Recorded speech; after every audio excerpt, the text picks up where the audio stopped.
आर्यन एक फोटोग्राफर था। उसकी फोटोग्राफी की कला ने उसे कई जगहों पर घुमाया था। उसे घूमना बहुत पसंद था। हर नई जगह उसके लिए एक नई कहानी लेकर आती थी। वो नई नई जगहों पर जाता, वहां की फोटोज लेता। उसकी तस्वीरें हमेशा कुछ खास होती थीं। वो एक नया प्रोजेक्ट शुरू करने वाला था। इस बार उसका प्रोजेक्ट कुछ अलग था। यह प्रोजेक्ट उसे एक छोटे से गांव ले गया। गांव बहुत सुंदर था। वहां की शांति और सादगी ने उसे बहुत प्रभावित किया। हर तरफ हरियाली ही हरियाली थी। लोग बहुत सिंपल थे। उनकी जीवन शैली में एक अलग ही आकर्षण था। आर्यन यहां कुछ दिन बिताना चाहता था। उसे लगा कि यहां की सादगी में कुछ खास है। उसी गांव में सिया नाम की एक लड़की रहती थी। सिया बहुत सुंदर थी।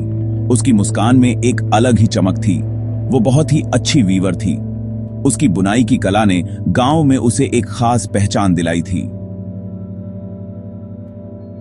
वो अपने हाथों से जादू कर सकती थी। उसकी उंगलियों की हरकतें मानो किसी संगीत की धुन पर चलती थीं।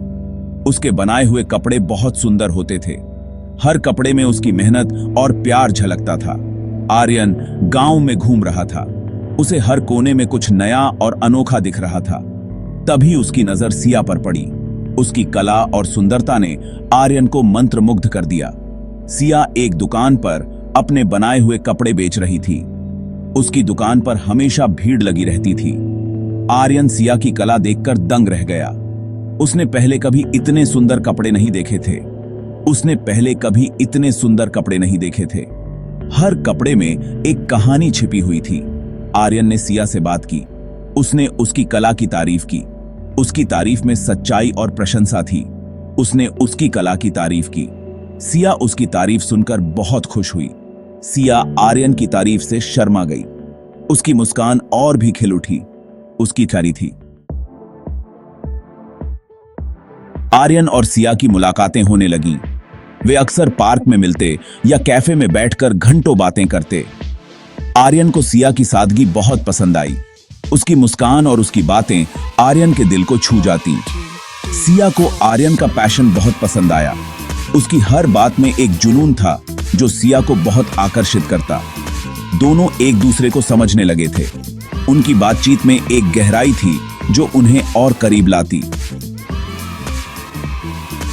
आर्यन सिया को फोटोग्राफी के बारे में बताता। वह उसे कैमरे के हर पहलू को समझाता और सिया ध्यान से सुनती। सिया आर्यन को वीविंग के बारे में बताती। वह उसे धागों के जादू और बुनाई की कला के बारे में सिखाती। धीरे धीरे दोनों के बीच नजदीकियां बढ़ने लगीं। वे एक दूसरे के साथ समय बिताने लगे और उनकी दोस्ती गहरी होती गई। प्यार कब हो गया पता ही नहीं चला। उनके दिलों में एक दूसरे के लिए एक खास जगह बन गई थी।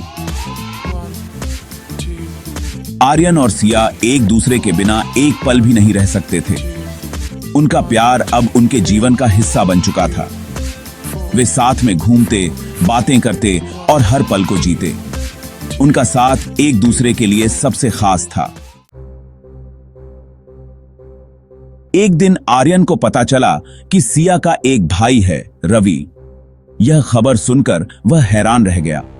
रवि एक खतरनाक गैंग का मेंबर था। उसकी पहचान एक निर्दयी और खतरनाक व्यक्ति के रूप में थी। वो बहुत ही क्रूर था।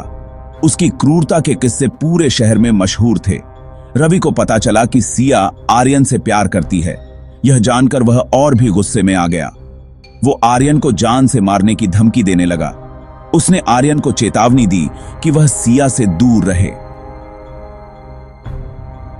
रवि सिया की फैमिली प्रॉपर्टी पर कब्जा करना चाहता था। उसकी नजर सिया की संपत्ति पर थी। वो नहीं चाहता था कि सिया की जिंदगी में कोई आए। सिया बहुत डर गई। उसे अपने भाई की नीयत पर शक होने लगा। उसे समझ नहीं आ रहा था कि वो क्या करे। सिया के सामने एक कठिन चुनौती थी। आर्यन को जब यह पता चला तो वो बहुत गुस्सा हुआ। उसने रवि से लड़ने का फैसला किया। आर्यन ने सिया से कहा कि वो उससे प्यार करता है। वो उसे किसी भी कीमत पर नहीं छोड़ेगा। सिया को आर्यन पर बहुत गर्व हुआ। उसने भी रवि का सामना करने का फैसला किया। वो जानती थी कि यह बहुत खतरनाक है, लेकिन उसे आर्यन पर भरोसा था। आर्यन और सिया ने मिलकर रवि और उसके गैंग का सामना किया। वे बहुत बहादुरी से लड़े। अंत में प्यार की जीत हुई। पुलिस ने रवि और उसके गैंग को अरेस्ट कर लिया। गांव वाले आर्यन और सिया की बहादुरी की तारीफ कर रहे थे। अब कौन के थी? आर्यन और सिया ने शादी कर ली। वे बहुत खुश थे। सिया ने अपना एक बुटीक खोला।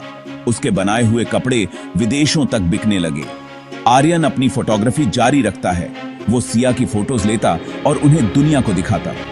आर्यन और सिया की कहानी प्यार, साहस और संघर्ष का प्रतीक थी।